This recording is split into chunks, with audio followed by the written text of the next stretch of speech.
Fala galera da terceira série de Biologia, beleza? Professor Luciano mais uma vez com vocês, trazendo o tema ecossistemas aquáticos. Muito bem, gente, objetivos dessa aula: conhecer os ecossistemas de água continental, por exemplo, ali o liminociclo, e de água oceânica, o talassociclo. Conhecer também as classificações dentro da biodiversidade aquática, que conforme o ambiente, logicamente, conforme a região, né, tanto água doce quanto água salgada, tem variações nessa biodiversidade. Mas antes a gente sempre traz aquela reportagem que eu acho que é assim especial, que dá para a gente aprofundar nossos conhecimentos, pensar de uma maneira mais abrangente, mais global. E essa reportagem diz que o desequilíbrio dos oceanos é, ao mesmo tempo, causa e efeito da crise climática, lembrando que, além de ser causadora, também ela sofre com os efeitos. Ambientes marinhos produzem a maior parte do oxigênio da Terra, armazenam enormes quantidades de carbono, veja a importância, tá? Fornecem 15% da proteína consumida no mundo, em termos de alimentação, tá? E também, além de tudo, regulam a temperatura global. Mesmo assim, eles ainda não foram contemplados em acordos internacionais importantes aí para manutenção. O IPCC já reconhece como cientificamente comprovadas algumas consequências da crise climática nos oceanos, tá? Aumento da temperatura das águas superficiais, derretimento do gelo polar, alterações de temperatura de correntes marinhas, mudanças nos ciclos dos oceanos, aumento da frequência e intensidade de eventos extremos como furacões e tufões que são produzidos no mar e invadem a Terra, e também a acidificação dos oceanos. São vários impactos, né, bastante grandes. Águas mais ácidas, entendendo que afetam mais significativamente os recifes de corais, ecossistemas indispensáveis para manter o equilíbrio dos oceanos. Então, assim, da própria alteração que ocorre nesses oceanos também vai trazer uma certa consequência ali e vai ficar mais explícito isso quando a gente vai analisar a questão dos recifes de corais. Bem importante, você tem um QR Code nessa página anterior que você consegue acessar essa reportagem e aprofundar o teu conhecimento. Emitir sua opinião também, lembrando que esses assuntos caem muito no vestibular, no Enem, e você precisa se apropriar bastante deles, ok? Se liga aí, gente, você lembra o que é a chamada hidrosfera? A hidrosfera corresponde a toda a parte líquida contida na Terra, mas não pense que a água é apenas a água líquida, né? Essa água corresponde a 2,% de água doce e 97,5% de água salgada. E dessa água doce também ela tem água que está no estado sólido, congelada, e também temos ela vaporizada também, na forma ali daquilo que vai se formar em chuva, neve, granizo e tudo mais. Os ecossistemas aquáticos estão divididos em pântanos, lagos, lagoas, mangues, estuários, rios, córregos, mares, geleiras, lençóis freáticos, restingas, entre outros, cada um com suas particularidades. Muito bem. Ecossistemas de água doce são chamados de liminociclo. Ecossistemas de água salgada são chamados de talassociclo. Essa água doce, água corrente ali, né, que a gente vai considerar como rios, por exemplo, constitui o sistema lótico. E a água parada, como de lagos, lagoas, o sistema lêntico. E a água salgada é dividida ali diretamente em mares e oceanos, tá? Logicamente, é água corrente, né? Não é água parada. Ecossistemas lóticos, presença de água em movimento, rios e riachos, só que ela tem uma menor biodiversidade em relação aos sistemas lênticos, que têm água parada, como lagos e lagoas, que têm uma maior biodiversidade. Que a gente mostra para vocês, por exemplo, um ambiente lêntico, né, constituído ali por um lago, uma calmaria total, porém com uma grande biodiversidade, e o sistema lótico com água em movimento, formado pelos rios, que nesses rios podem ter variações, pode ter cachoeiras, pode ter vários tipos, né, de alterações, constituindo o ambiente lótico com menor biodiversidade. Então vamos trazer uma questão para vocês aí, uma questão adaptada da UDESC. Em uma prova de biologia, a professora Maureen recebeu as seguintes afirmativas de um dos seus alunos sobre o liminociclo. Quais estão corretas? Justifique sua resposta. Então eu vou ler agora para vocês várias alternativas, várias afirmativas, e a gente vai dizer quais estão corretas. Primeiro, o liminociclo pode ser dividido em província lêntica e lótica. Segunda afirmação, A lêntica é caracterizada pelo conjunto de águas paradas como lagos, lagoas e brejos. A lótica, por outro lado, é caracterizada pelo conjunto de águas em movimento, como rios, riachos, cascatas. O limnociclo é o menor dos biociclos e apresenta menor salinidade e profundidade. E a última, na província lótica, há pouca ou nenhuma presença de plâncton. Tempinho para vocês pensarem e responderem, a gente já retorna.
Então vamos lá, galera, vamos ver que vocês responderam aí.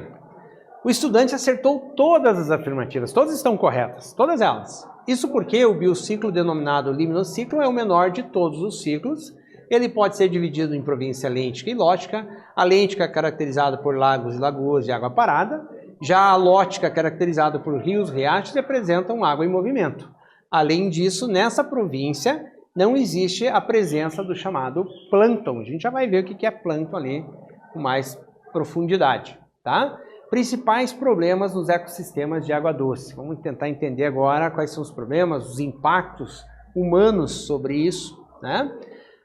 Os maiores problemas enfrentados por esses ambientes são eutrofização, acúmulo, né, dessa matéria orgânica com proliferação de algas e tudo mais, assoreamento, né, em que há uma diminuição na profundidade do rio, por exemplo, e acúmulo de lixo, que também é algo, né, considerado assim uma falta de respeito ali das pessoas que vivem na região, ou por falta de consciência ou por falta de um serviço de coleta também, né? Vamos pensar assim também.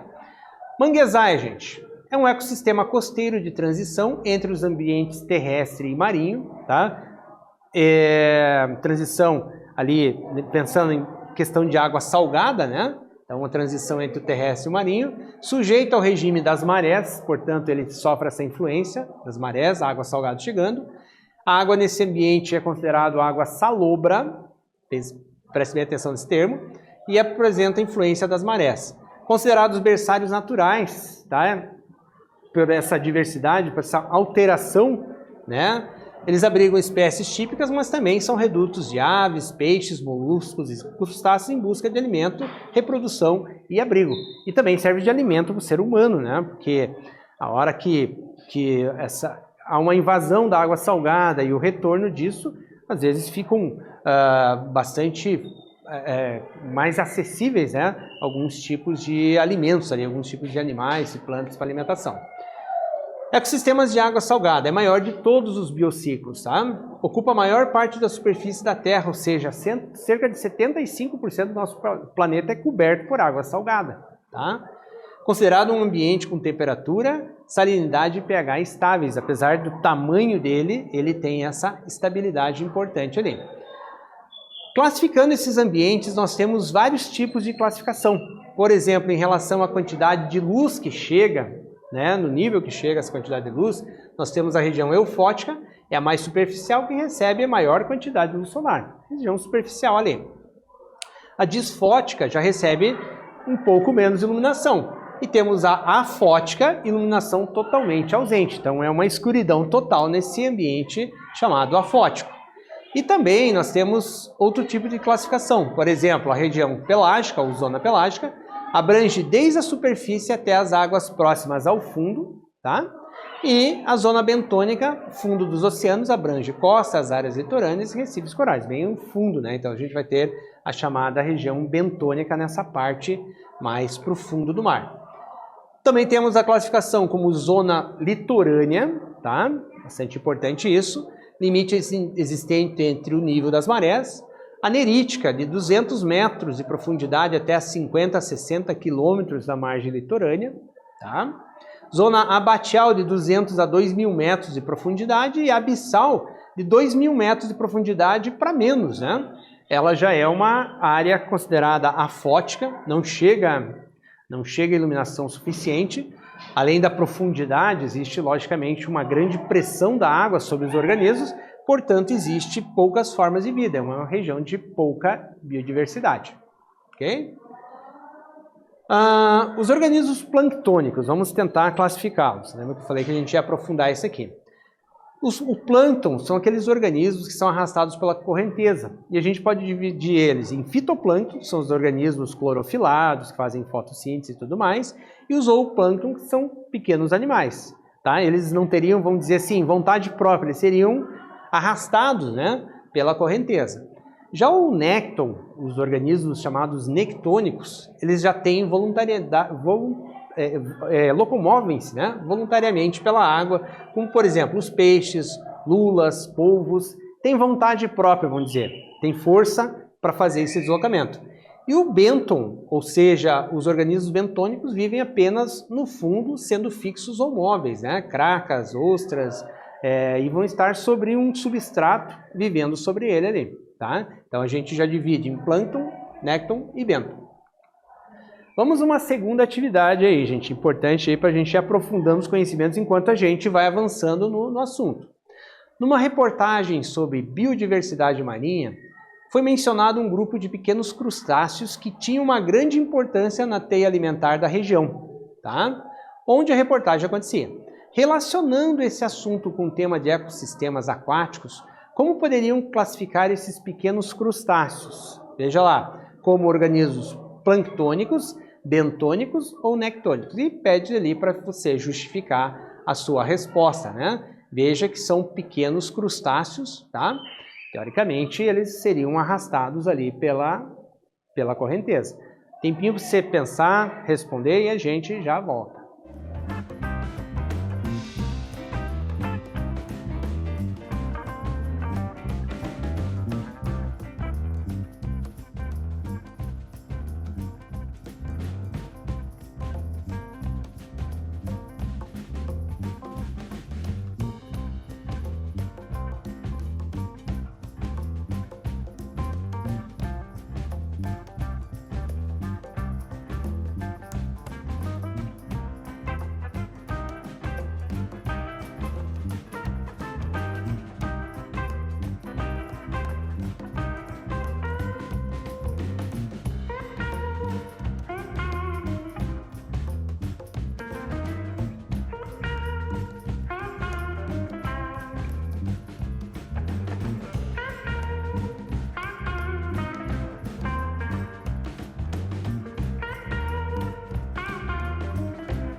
Vamos ver lá o que você respondeu, gente. São considerados organismos planctônicos porque são arrastados pela correnteza. Nesse caso em específico, tá? Por se tratar de um grupo animal, caracteriza como parte do zooplâncton. Se a gente estivesse falando de microalgas, né, que estariam arrastados também pela correnteza, a gente estaria falando do chamado fitoplâncton. Então é bem importante essa classificação, a gente vai usar bastante ela, né, e na sua prova, no Enem, no vestibular, vai cair bastante sobre isso aí, tá? Vamos caracterizar então o fitoplâncton, micro-organismos clorofilados, que são produtores numa teia alimentar, você já estudou teia alimentar, onde os organismos produtores são aqueles que vão fazer a fotossíntese, vão gerar o alimento para o consumidor primário, né, e dando, né, continuidade. O fitoplâncton é produtor, tá? Então ele serve de alimento para os consumidores primários nesse ecossistema aquático. Os zooplâncton são organismos heterótrofos, ou seja, eles não produzem o próprio alimento, eles precisam de alguma forma adquirir esse alimento. E são os microcrustáceos, pequenos anelídeos, larvas de esponjas, quinidários, insetos, crustáceos, moluscos, entre outros, tá? Aqui nós temos na tela aqui uma imagem do fitoplâncton, uma microalga, e aqui do zooplâncton, né? Microcrustáceos ali que estariam presentes ali, tá? Tanto o fitoplâncton quanto o zooplâncton acontecem em ambientes tanto de água doce quanto de água salgada. Vamos a uma terceira atividade, então, gente, para aprofundar bem, né, para a gente conseguir apropriar bem desse conhecimento. Resultados de algumas pesquisas mostram que a quantidade média de fitoplâncton dos oceanos diminuiu cerca de 1% ao ano. Tá? Isso é uma estatística aí bastante séria. Nos últimos 100 anos, sabe-se que o fitoplâncton refere-se a um conjunto de micro-organismos que vivem flutuando nas superfícies de ambientes aquáticos. Explique como a redução desse fitoplâncton afeta, primeiro, os níveis de carbono na atmosfera. Tá, mas o que tem a ver carbono com isso que a gente está estudando? Lembra da fixação do carbono, dos organismos fotossintetizantes? Lembra disso aí? E letra B, a biomassa de decompositores do ecossistema marinho. Como sempre, né, mais uma vez a gente dá aquele tempinho, você dá aquela raciocinada e a gente já volta para ver o que você escreveu.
Vamos ver lá o que você escreveu?